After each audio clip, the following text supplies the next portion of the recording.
నమో తెస్స భగవతో అర్హతో సమ్మా సంబుద్ధస్స. ఇంతకుముందు ఆనాపానసతి గురించి చెప్పుకుంటున్నా. దానికి కంటిన్యూషన్ ఇది. సాధారణంగా కొంతమందిలో ఈ ఆనాపానసతికి చేయడానికి కూర్చున్నప్పుడు మనసు నిలకడగా ఉండదు.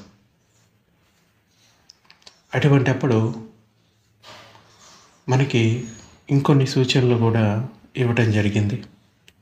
అట్టకథల్లో చూస్తే ముఖ్యంగా విశుద్ధి మార్గం అంతా కూడా అట్టకథలే అని చెప్పుకోవచ్చు. ఈ ఆనాపానసతి గురించి ఇంకా తెలుసుకోవాలనుకున్న వాళ్ళు, వేరే కర్మస్థానాల గురించి కూడా తెలుసుకోవాలనుకున్న వాళ్ళు ఆ విశుద్ధి మార్గం పుస్తకం చదువుకోవచ్చు. అయితే ఈ అట్టకథల ప్రకారం అంటే వ్యాఖ్యానం చేసే ప్రయత్నంలో ఈ ఆనాపానసతికి సంబంధించి 3 దశలు ఉన్నాయి. ఒకవేళ ఎవరైనా శ్వాసను ఇంతకుముందు చెప్పినట్లుగా గమనించగలిగితే అది మంచి విషయం. ఒకవేళ అలా కనుక కాకపోతే కొందరు ఇలా కూడా ప్రయత్నించవచ్చు. ఈ శ్వాసలను లెక్కించడం మొదలుపెట్టాలి, అంటే గణించడం అని కూడా అంటారు. దీంట్లో 3 స్టెప్స్ ఉంటాయి. మొదటిది లెక్కించడం, రెండవది అనుబంధన, మూడవది స్థిరత్వం. లెక్కించడం అంటే వచ్చిపోతూ ఉన్న శ్వాసని లెక్కించడం వల్ల ఏకాగ్రతను పెంచుకోవడం. సంబంధం అంటే గణించడం కాకుండా కేవలం వచ్చిపోతున్న శ్వాసల మీదే బలంగా పట్టుదలతో ఏకాగ్రతను పెంచుకోవడం. మూడవది స్థిరత్వం. ఇది ఉన్నత స్థితుల్ని పొందేంత వరకు తీవ్రమైన కృషి చేయడం. అంటే ఆ శ్వాస మీద ధ్యాసను పెట్టి ఆ పట్టుదలని ఇంకా పెంచుకోవడం స్థితి పొందేంత వరకు. అయితే వచ్చిపోయే శ్వాసల్ని గమనించడానికి 2 స్థానాలు ఉన్నాయి. ఒకటి ముక్కు చివరి భాగం, అంటే నాసాగ్రం అంటారు దాన్ని. రెండవది పై పెదవి పై భాగం. కొందరు సాధకులు వారికి ముక్కు చివర ఏకాగ్రత నుంచి శ్వాసను గమనించడం సులభంగా ఉంటుంది. కొందరికి పై పెదవి పై భాగంపై శ్వాసను గమనించడానికి సులభంగా ఉంటుంది. శ్వాసను ఎక్కడ గమనించినా శ్వాస తాకే చోటు స్పష్టంగా తెలుస్తూ ఉండాలి. మొదట్లో శ్వాస ముక్కు చివరి కానీ పై పెదవి పై భాగంలో కానీ ఎక్కడ తగులుతున్నా ఆ చిన్ని స్థానాన్ని స్పష్టంగా తెలుసుకుంటూ వచ్చే శ్వాస ఎన్నిసార్లు వస్తుందో, పోయే శ్వాస ఎన్నిసార్లు పోతుందో లెక్కించుకోవాలి. అంటే ఇది ఒక ఆల్టర్నేటివ్ మెథడ్ కింద చూసుకోవచ్చు. రెండవ దశలో క్రమంగా లెక్కించడాన్ని ఆపేసి కేవలంగా శ్వాస లోపలకు రావడాన్ని బయటికి పోవడాన్ని మాత్రమే గమనిస్తూ ఉండాలి. చివరకు ఏకాగ్రతను స్థిరపరచుకోవాలి, దృఢపరచుకోవాలి. మనం ఈ సాధన అంతా ఎందుకు చేస్తున్నాం అనేది ఫస్ట్ తెలుసుకోవాలి. ఎందుకు? మనసులో రకరకాల ఆలోచనలు వస్తూ ఉంటాయి. అవి గతానికి సంబంధించినవైనా భవిష్యత్తుకు సంబంధించినవైనా. కానీ మనం వర్తమానంలో జీవించాలి అంటే సతిని పెంచుకోవాలి, అంటే ఎరుకతో ఉండాలి. సో ఈ వర్తమానంలో జీవించడానికి ఈ ఎరుకను ఒక ఆబ్జెక్ట్ పైకి తీసుకెళ్తున్నాం. అంటే ఒక వస్తువు, ధ్యాన వస్తువు మీదకి మన మనసుని నిలిపి ఉంచుతున్నాం. మనసు అంతా కూడా ఆ ధ్యాన వస్తువు మీదే నిలిచి ఉంటుంది. అప్పుడు రకరకాల ఆలోచనలు తగ్గిపోయి ఒకటే ఆలోచన మీదకి వెళ్తుంది. దీన్ని 1 పాయింటెడ్నెస్ అని కూడా అంటారు. ఒక ఆలంబన మీదకి మనం ధ్యానించడం, దానివల్ల మనసు స్థిరత్వాన్ని పొందుతుంది, ఏకాగ్రతను పొందుతుంది. ఆ ఏకాగ్రతను పొందిన చిత్తం ప్రజ్ఞ పొందడానికి సిద్ధంగా ఉంటుంది. ఆ తర్వాత విపశ్యన వల్ల మనం ప్రజ్ఞని మన లోపల పెంపొందించుకోవచ్చు. ఉన్న విషయాన్ని యథాతథంగా చూడడానికి అది సహాయపడుతుంది. ఏకాగ్రతను పెంచుకోవడానికి మనం ఈ ఆనాపానసతి ధ్యానాన్ని చేస్తున్నామన్నది గుర్తుపెట్టుకోవాలి. ఇంకా ఏకాగ్రత బలంగా కానీ బలహీనంగా కానీ ఉండటాన్ని బట్టి లెక్కించడంలో 2 పద్ధతులు ఉన్నాయి. నిదానంగా లెక్కించడం, వేగంగా లెక్కించడం. ప్రారంభంలో మనసు నిశ్చలంగా ఆటంకాలు లేకుండా ఉండదు. ఏకాగ్రత కూడా బలహీనంగా ఉంటుంది. అంచేత ఎవరైనా వచ్చిపోతున్న శ్వాసను గమనించే ఎరుకను కలిగి ఉండరు. వాళ్ళకి తెలియకుండా శ్వాస తప్పించుకుంటూ ఉంటుంది. కేవలం ఎరుకలో ఉండి గమనించగలుగుతున్న శ్వాసల్ని మాత్రమే లెక్కించుకోవాలి. దేనివల్లనైనా ఎరుకలో లేని వచ్చిపోయే శ్వాసని లెక్కించుకోని అవసరం లేదు. దానివల్ల లెక్కించడం నిదానంగా జరుగుతుంది. ఇది నిదానంగా జరిగే దశ. లెక్కించడం 6 సార్లు అంటే 6 రౌండ్లలో చేయాలి. మొదటి రౌండ్లో 1 నుండి 5 వరకు లెక్కించాలి. తర్వాత రెండో రౌండ్లో 1 నుండి 6 వరకు, మూడో రౌండ్లో 1 నుండి 7 వరకు, నాలుగో రౌండ్లో 1 నుండి 8 వరకు, ఐదో రౌండ్లో 1 నుండి 9 వరకు, ఆరో రౌండ్లో 1 నుండి 10 వరకు లెక్కించాలి. 6 రౌండ్లు పూర్తయ్యాక మళ్ళీ మొదటి రౌండ్ నుంచి ప్రారంభించాలి. ఒక్కోసారి ఈ 6 రౌండ్లను కలిపి ఒకే రౌండ్గా పరిగణిస్తారు. శ్వాస తగులుతున్న స్థానం మీద ఏకాగ్రతనుంచాలి. ఇది ఎవరి కోసం అంటే మనసు ఇంకా స్థిరంగా ఉండని వారి కోసం ఈ లెక్కించడం అనేది పెట్టుకోవాలి. డైరెక్ట్గా శ్వాసను గమనించగలుగుతున్నారు, అది తగిలే స్థానాన్ని తెలుసుకోగలుగుతున్నారంటే వారికి ఈ కౌంటింగ్ పద్ధతి ఏమీ అవసరం పడదు. అయితే బయటికి వస్తున్న శ్వాసను కానీ లోపలికి వెళ్తున్న శ్వాసను కానీ స్పష్టంగా తెలుసుకున్నప్పుడు 1 అని లెక్కించుకోవాలి. ఇలా 2, 3, 4 అని శ్వాసను లెక్కించుకుంటూ తెలుసుకుంటూ ఉండాలి.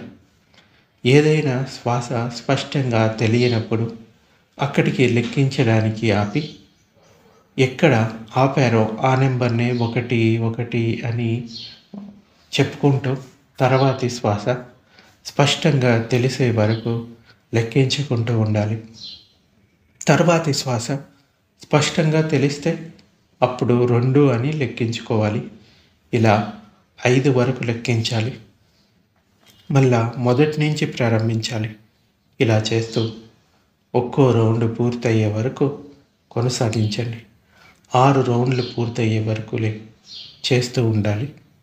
కానీ శ్వాస స్పష్టంగా తెలిస్తేనే లెక్కించాలి. దీన్నే నిదానంగా లెక్కించడం అంటారు. ఇలా మళ్ళీ మళ్ళీ లెక్కిస్తూ ఉంటే శ్వాస ఎన్నిసార్లు వచ్చిపోతున్నదో తెలుసుకోవడం స్పష్టమవుతుంది. శ్వాసను లెక్కించేటప్పుడు అంటే ఈ శ్వాసను ఒక శ్వాస తర్వాత ఇంకో శ్వాసను లెక్కించేటప్పుడు ఈ శ్వాసల మధ్య నిడివి తక్కువ అవుతూ వస్తుంది. ఆటంకాలు ఏమీ లేకుండా శ్వాసను స్పష్టంగా తెలుసుకుంటూ లెక్కించడాన్ని చేస్తుంటే సహజంగానే లెక్కించడంలో వేగం పెరుగుతుంది. ఈ లెక్కించడంలో శ్వాస తప్పిపోతుంది అనుకునేంత వరకు లెక్కించడాన్ని కొనసాగించాలి. పైకి అనుకుంటూ లెక్కించిన అవసరం లేదు. మనసులో లెక్కించుకుంటే సరిపోతుంది. కొందరు పైకి అనుకుంటూ లెక్కించుకుంటూ ఉంటే బాగుంటుంది అనుకుంటారు. కొందరు మాల తిప్పుతూ ప్రతి 6 రౌండ్లకి ఒక పూస కిందికి వదులుతూ ఉంటారు. పైగా ఒక రోజులో ఎన్ని రౌండ్లు పూర్తి చేయాలనుకొని మాల తిప్పుతూ ఉంటారు. కానీ వీటన్నిటికన్నా ముఖ్యమైనది ఏంటంటే శ్వాసను స్పష్టంగా తెలుసుకుంటూ ఏకాగ్రతను స్థిరపరచుకోవడం, దృఢపరచుకోవడం జరగాలి. ఇంకా లెక్కించడం వలన వచ్చిపోయే శ్వాసల్ని స్పష్టంగా తెలుసుకోవడం జరిగితే వచ్చిపోతున్న ఏ శ్వాస మీ ఏకాగ్రత నుండి తప్పించుకోకుండా ఉన్నప్పుడు లెక్కించడాన్ని ఆపేయాలి. అప్పుడు ఈ సంబంధ లేదా అనుబంధన పద్ధతిని తెలుసుకోవాలి.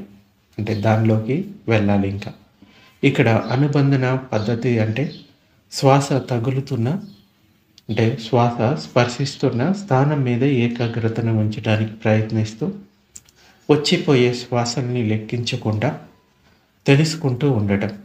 లెక్కించే దశలో శ్వాసను స్పష్టంగా తెలుసుకోవడానికి, ఏకాగ్రతను పెంచుకోవడానికి, లెక్కించడానికి ఒక సాధనంగా మాత్రమే ఉపయోగించుకోవడం జరిగింది.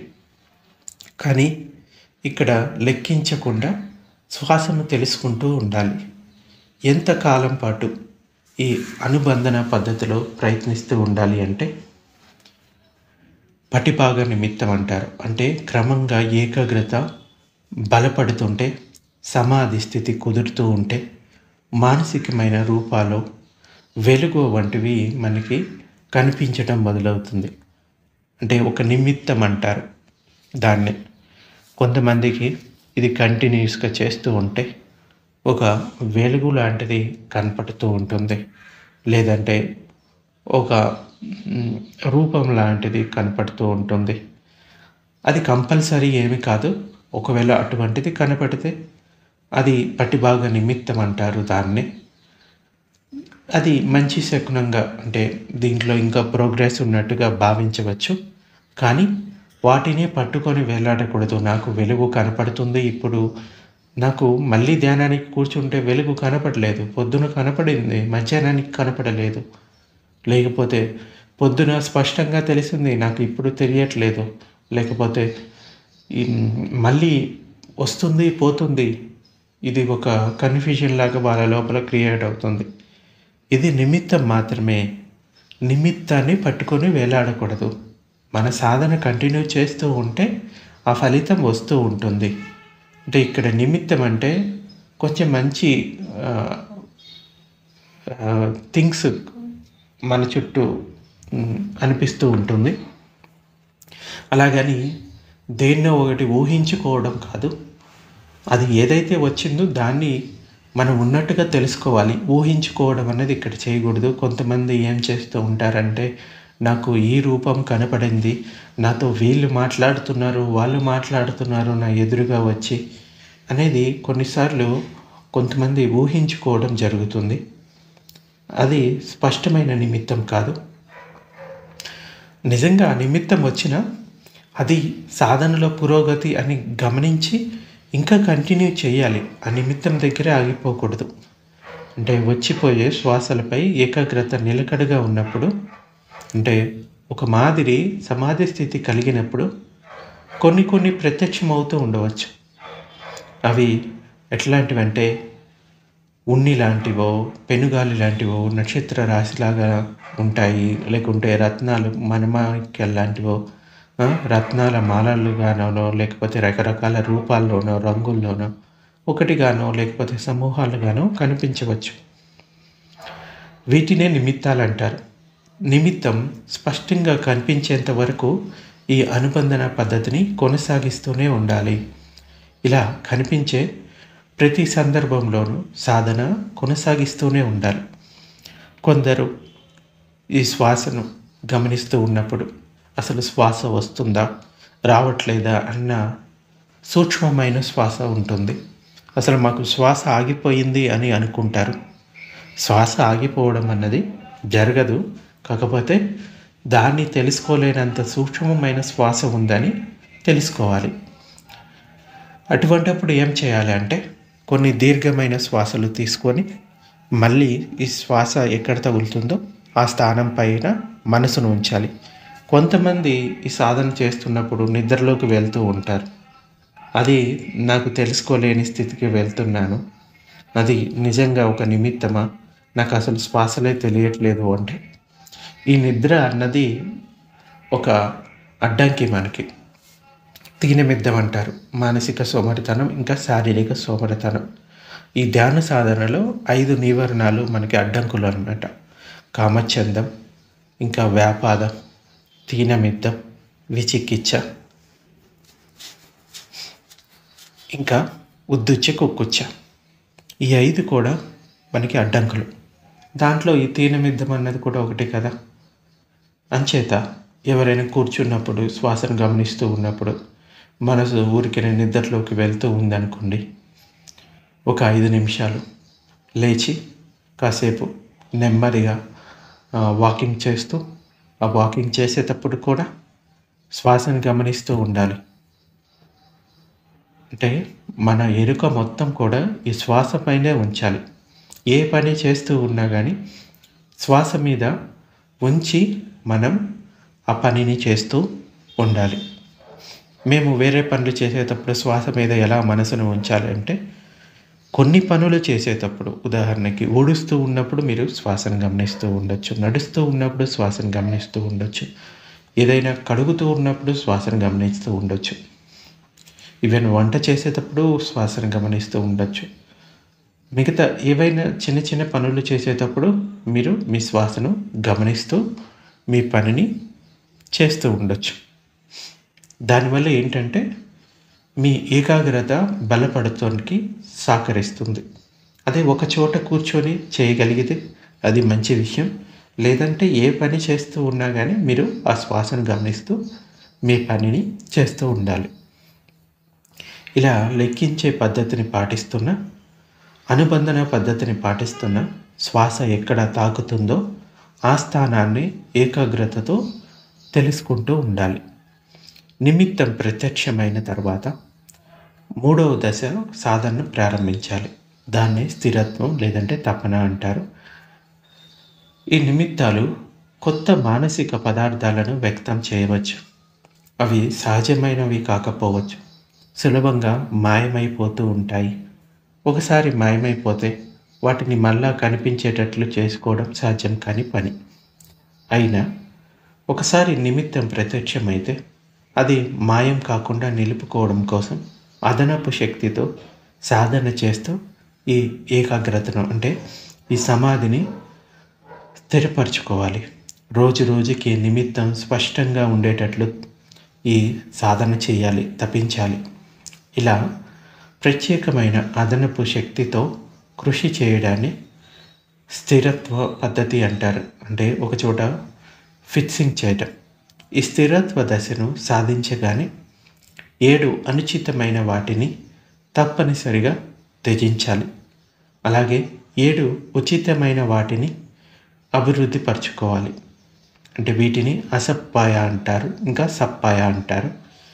ఇవి అర్పణ సమాధికి సంబంధించిన 10 నైపుణ్యాలను కూడా వృద్ధి చేసుకోవాలి. 7 అనుచితమైనవి అంటే అసప్పాయ ఏమిటంటే స్థలం, ఇంకా భిక్ష తీసుకునే గ్రామం, 3వది మాట్లాడడం, 4వది స్నేహితులు అనుచరులు, 5వది ఆహారం, 6వది వాతావరణం, 7వది శరీర భంగిమలు. వీటిని అనుచితమైనవి అంటారు. అంటే అనుకూలం కానివి, ధ్యానాన్ని భంగపరిచేవి. ఇక వీటికి పూర్తిగా వ్యతిరేకమైనవి 7 ఉచితమైనవి ఏంటంటే స్థలం, గ్రామం, ఇంకా సంభాషణ, స్నేహితులు, ఆహారం, వాతావరణం, ఇంకా శరీర భంగిమలు. ఇవి ధ్యానానికి తోడ్పడతాయి.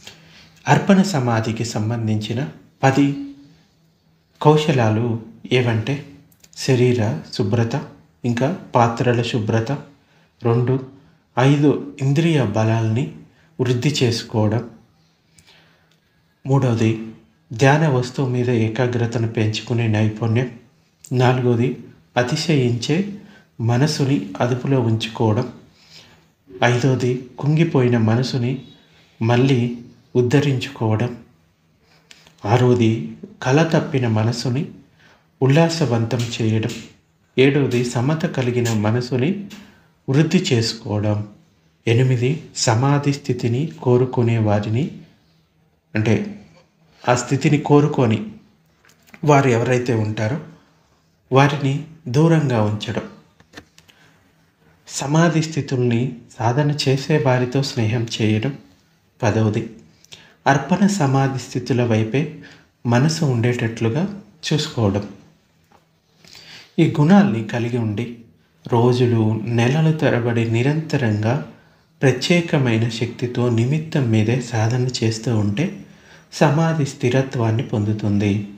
ఏకాగ్రంగా ప్రత్యేక శక్తితో కృషి చేస్తూ స్థిరత్వాన్ని 4వ ధ్యానాన్ని సాధించేంత వరకు కొనసాగించాలి. ఈ ధ్యాన సాధన చేసే 3 దశల్లోనూ కనిపించే భిన్న నిమిత్తాల గురించి, ఆ దశల్లో సాధించే సమాధి స్థితుల గురించి చెప్తాను. సాధనలో వచ్చిపోయే శ్వాసల్ని లెక్కిస్తూ ఉన్నప్పుడు ఈ కనిపించే నిమిత్తాన్ని పరికమ్మ నిమిత్తం అంటారు, అంటే సిద్ధపరిచే నిమిత్తం అంటారు. అనుబంధన దశల్లో కనిపించే నిమిత్తాన్ని ఉగ్గహ నిమిత్తం అంటారు, అంటే ఆర్జించుకున్న నిమిత్తం అని అర్థం. ఈ తపన అంటే 3వ దశలో కనిపించే నిమిత్తాన్ని పటిభాగ నిమిత్తం అంటారు. ఈ పరికమ్మ నిమిత్తం, ఉగ్గహ నిమిత్తాలు కనిపించే దశల్లో కలిగే సమాధి స్థితుల్ని పరికమ్మ భావన సమాధి అంటే సిద్ధపరిచే సమాధులు అంటారు. ఈ అర్పణ సమాధి స్థితి కలగడానికి ముందుగా ఈ స్థిరత్వ దశలో అంటే ఈ తపన దశలో కలిగే సమాధి స్థితిని ఉపచార సమాధి అంటే ఫస్ట్ మనకి ఈ ధ్యాన స్థితిలో మొదటి స్థితి అన్నమాట. ఉపచార భావన సమాధి అంటారు. 4 ధ్యానాల్ని అర్పణ భావన సమాధులు అంటారు. ఈ లెక్కించడం, అనుబంధన దశలో వచ్చిపోయే శ్వాసను గమనించడమే ధ్యాన వస్తువు. మనకి క్రమంగా అది తగ్గిపోయి శాంతమవుతూ ఉంటుంది. శ్వాస సూక్ష్మాతి సూక్ష్మమై వస్తున్నది లేనిది కూడా తెలుసుకోలేనంతగా అయిపోతుంది. అటువంటి పరిస్థితి కలిగినప్పుడు శ్వాస తగులుతున్న చిన్న స్థానంపైనే శ్రద్ధను ఉంచి ఆ స్థానం నుంచే వచ్చిపోయే శ్వాసను గమనించడానికి కృషి చేయాలి. ఈ నిమిత్తం కనిపించడానికన్నా ముందే మళ్ళీ వచ్చిపోయే శ్వాసను స్పష్టంగా గమనించగలిగితే అది ఈ ఉపచార అంటే ఈ ఉపచార ధ్యానాన్ని పొందడానికి సూచిస్తుంది. ఇక్కడ ఉపచార ధ్యానం అంటే ఇంద్రియాల పరిధిలో కలిగిన ధ్యాన సమాధి స్థితి అని తెలుసుకోవాలి. దీన్ని కామావచర భావన ఉపచార సమాధి అని అంటారు. అయితే ఇది 5 నీవరణాలని, పంచ నీవరణాలు అధిగమించి ఉంటుంది. వచ్చిపోయే శ్వాస శాంతం పడటము, వస్తున్నది లేదో తెలియనంతగా వచ్చిపోతూ ఉండటము సహజంగానే జరుగుతాయి. అలా జరగటం కోసం ప్రత్యేకంగా ప్రయత్నించనక్కర్లేదు. వచ్చిపోయే శ్వాసలు ఆ స్థానం దగ్గర నెమ్మదించిన, శాంతించిన యోగుల్ని నేను చూశాను. ఈ సూత్రంలో చెప్పినట్లు పస్సభయం కాయ సంకారం అస్సస్సామీతి సిక్కతి, పస్సభయం కాయ సంకారం పస్సస్సామీతి సిక్కతి అంటే ఈ అనుబంధన అంటే చివరి దశ ఏదైతే ఉందో ఈ దశకు చేరుకునేటప్పుడు వచ్చిపోయే శ్వాసను శాంతింపచేసే 2వ దశ ఇది. ఈ దశకు చేరుకున్నప్పుడు వచ్చిపోయే శ్వాసను శాంతింపచేసే ప్రక్రియను చేపట్టాలి. వచ్చిపోయే శ్వాస అదృశ్యమైనప్పుడు ధ్యానంతో పరిచయం లేని మనుషులు నిజంగానే శ్వాస అదృశ్యమైందేమో, ఆగిపోయిందేమో అని భయపడతారు. దాంతో ఈ ధ్యానాన్ని కొనసాగించడానికి ఆపేయచ్చు. అందరూ ఈ విషయంలో జాగరూకతతో ఉండాలి, ఎరుకతో ఉండాలి. శ్వాస ఆగిపోయిందంటే మనం చనిపోయినట్టు. సో అందుచేత ఈ శ్వాస ఆగిపోవడం అన్నది జరగదు, కాకపోతే అది చిన్నగా ఉందనేది తెలుసుకోవాలి. ఇంకా ఈ ఆనాపానసతి సూత్రంలో ఈ వ్యాఖ్యానం చేసిన పద్ధతిని సమన్వయం చేసుకోవాల్సిన అవసరం ఉంది. ఈ లెక్కించే దశలో మనసుని శ్వాస తాకుతున్న స్థానం మీదనే కేంద్రీకరించి లెక్కించడం ద్వారా వచ్చిపోయే శ్వాసల్ని గమనిస్తూ ఉంటారు.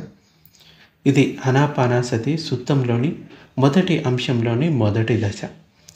ఈ దశలో ప్రధానమైన విషయం ఏమిటంటే చంచలమైన మనసుని ఇతర విషయాలపైకి పోనివ్వకుండా ధ్యాన వస్తువు మీదే నిలపడం కోసం లెక్కించే పద్ధతిని తీసుకున్నాం. స్థూల ఇంకా సూక్ష్మ శ్వాసల్ని గ్రహించడానికి సమయం ఇంకా పక్వం కాలేదు. కానీ ఈ సుత్తం ఏం చెప్తుందంటే, ఒక ధ్యాన సాధకుడు, యోగి లేదంటే ఒక భిక్షువు ఎరుకతో బయటికి వెళ్తున్న శ్వాసను గమనిస్తూ ఉంటాడు. ఎరుకతో లోపలికి వస్తున్న శ్వాసను గమనిస్తూ ఉంటాడు. దీన్ని సతోవా అస్ససతి, సతోవా పస్ససతి అంటారు. ఎరుక కేవలం వచ్చిపోతున్న శ్వాస మీదే ఉండాలి.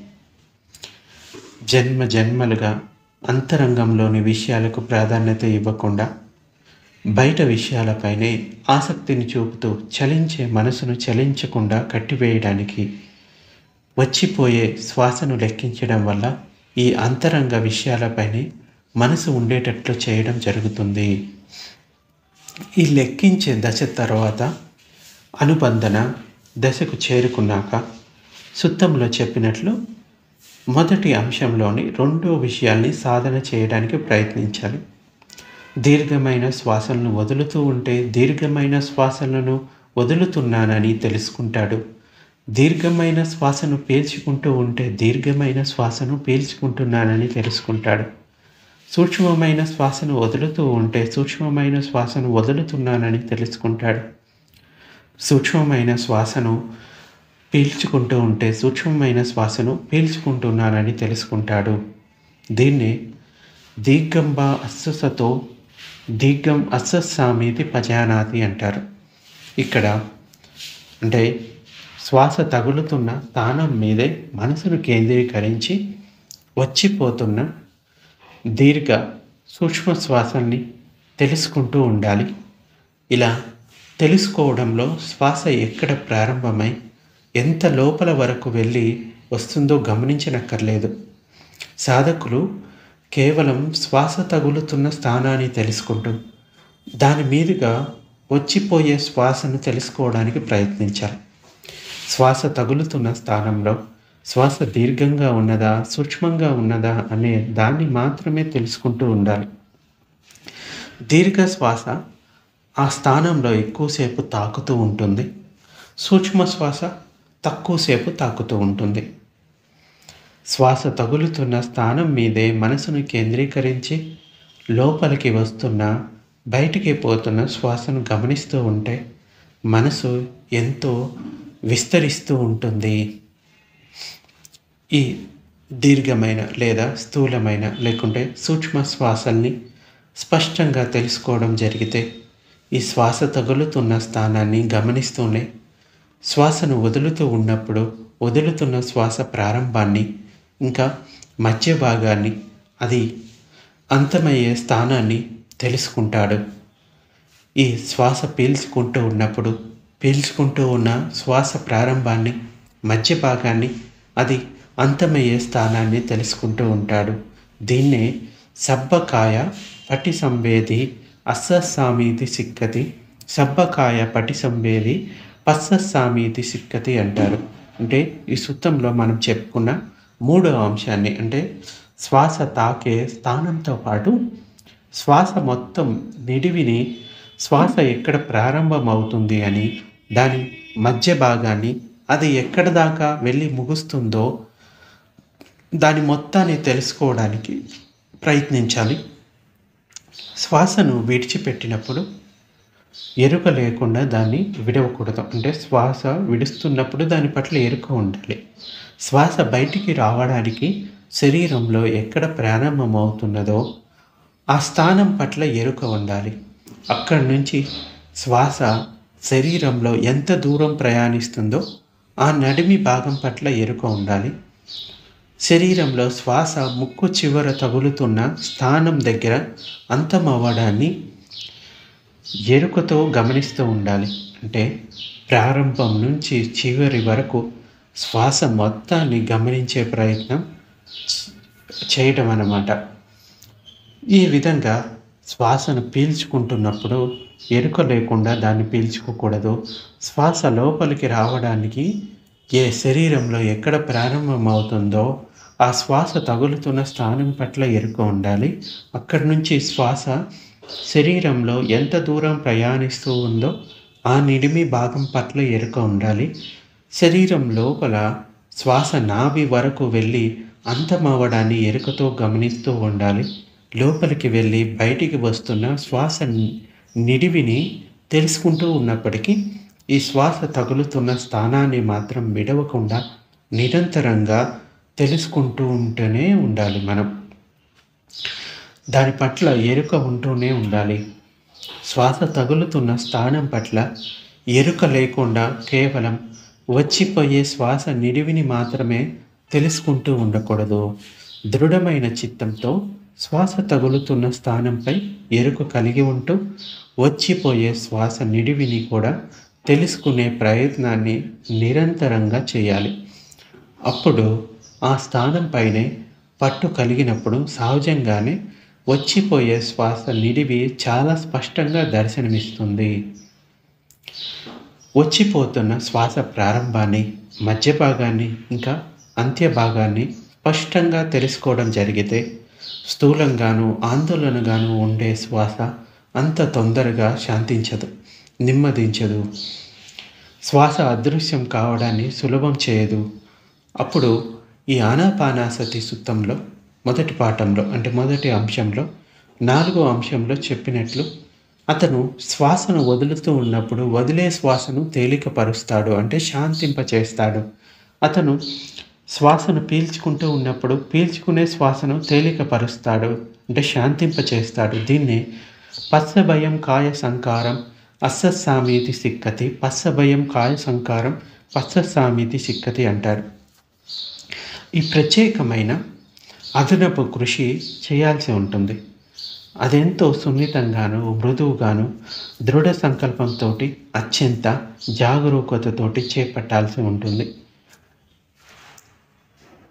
అయితే ఇక్కడ ఇచ్చిన పద్ధతి ప్రకారం అయితే శ్వాసను లెక్కించే పద్ధతి దశలోనే వచ్చిపోయే శ్వాస సహజంగానే నెమ్మదయ్యి శాంతిస్తుంది. కానీ నా అనుభవం ప్రకారం, అనేక మంది అనుభవం ప్రకారం అది స్వతంత్రంగా ఆ శ్వాస అదృశ్యమైపోతుంది మనం సాధన చేస్తూ పోతూ ఉంటే. అయితే ఈ శ్వాస రాకపోకల్ని గమనించడానికి లెక్కించే పద్ధతిని తీసుకున్న సమయం నుంచి స్థూలమైన శ్వాస క్రమంగా నిదానించి శాంతిస్తుంది. ఈ వ్యాకులతలు, శరీరం పట్ల చింతలు తగ్గి ప్రశాంతత చేకూరుతుంది. శరీరము, మనసు తేలిక పడతాయి. శరీరం తేలికై గాల్లోకి లేస్తుంది అన్నట్లుగా అనిపిస్తుంది. 4000 ఎత్తున శరీరాలతో ఆకాశంలోకి లేచిన వాళ్ళు కొందరు ఉంటారు ఈ ధ్యాన సమాధుల వల్ల. వచ్చిపోయే శ్వాస అదృశ్యమైన దశకు చేరుకున్న తర్వాత శ్వాస తగులుతున్న స్థానాన్ని వదిలిపెట్టి కేవలం అదృశ్యమైన వచ్చిపోయే శ్వాసను గమనించడానికి ప్రయత్నించాలి. వాటిని మళ్ళీ స్పష్టంగా తెలుసుకోవడం జరిగాక అప్పుడు ఈ పటిభాగ నిమిత్తం కనిపిస్తుంది. ఆ దశలో అన్ని మానసిక ఆటంకాలు అంటే భయము, భీతి, నిద్ర, సోమరితనం మొదలైనవి తొలగిపోయి ధ్యానంలోకి ప్రవేశం లభిస్తుంది. ఇక్కడితో మనకి ఈ ఆనాపానసూత్రాల మధ్య సమన్వయం చేయడం సమాప్తమవుతుంది. అలాగే ఈ వ్యాఖ్యానంలోని లెక్కించే పద్ధతి, ఈ అనుబంధన పద్ధతి, స్థిరత్వం, ఈ మూడు స్థితుల గురించి చెప్పుకున్న 3 పద్ధతుల గురించి, అలాగే 7 దశలు అంటే గణన, అనుబంధన, స్పర్శ, స్థిరత్వ, పరిశీలన, దూరం జరగడం, శుద్ధి చేసుకోవడం, ఇవి కూడా పూర్తవుతాయి. ఇక్కడ మొదటి అంశమే ప్రధానమైంది, అత్యంత ముఖ్యమైన దశ. ప్రస్తుత కాలంలో ఎవరైనా ఈ మొదటి అంశాన్ని విజయవంతంగా పూర్తి చేయగలిగితే వారు కోరుకుంటే ఈ ప్రశాంత స్థితికి అంటే సమతా స్థితికి, ఇంకా సమాధి స్థితికి, అలాగే ఈ ప్రజ్ఞ స్థితులకు చేరుకోగలుగుతారు. సో మొదట ఈ ఆనాపానసతిలో మనకు ఎదురయ్యే ఈ స్థితుల గురించి మొదలు పెట్టాలి. మొదట వితర్క విచారంతో, తర్వాత ఉపచార సమాధి, దాని తర్వాత అర్పణ సమాధి, ఇలా స్టెప్ బై స్టెప్ వెళ్ళటం జరుగుతుంది. ఇది ఎంతకాలం పడుతుంది అంటే చెప్పలేము. ఒకరికి ఒక గంటలోనే కలగచ్చు, ఒకరికి ఒక సంవత్సరం పట్టవచ్చు, ఒకరికి ఒక జీవితకాలం కూడా పట్టవచ్చు. వారి వారి పూర్వజన్మల ప్రాక్టీస్ ఉంటుంది.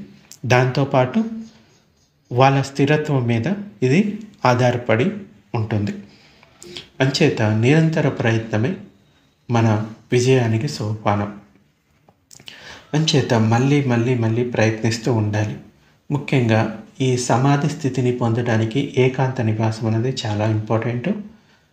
అరణ్యాల్లోనూ లేకపోతే వేరే చోట ఏకాంతంగా ఉండే శూన్యాగారాల్లోనే సాధన చేయడం వల్ల కొంచెం బెటర్ రిజల్ట్ అనేది వస్తుంది. సో ఈ ఆనాపానసతి అన్నది చాలా శాంతిని ఇస్తుంది. మనం ప్రగతి సాధించే కొద్దీ ఈ కాయ సంకారాలు కూడా శాంతిస్తాయి. ఈ చిత్త సంకారాలు కూడా మెల్లమెల్లగా శాంతించడం మొదలవుతాయి. సో వీటికి సంబంధించి ఇంకా చాలా విషయాలు ఉన్నాయి. రేపు చెప్పుకుందాము. ఈరోజు ఇంతటితోటి ఆపేస్తున్నాను.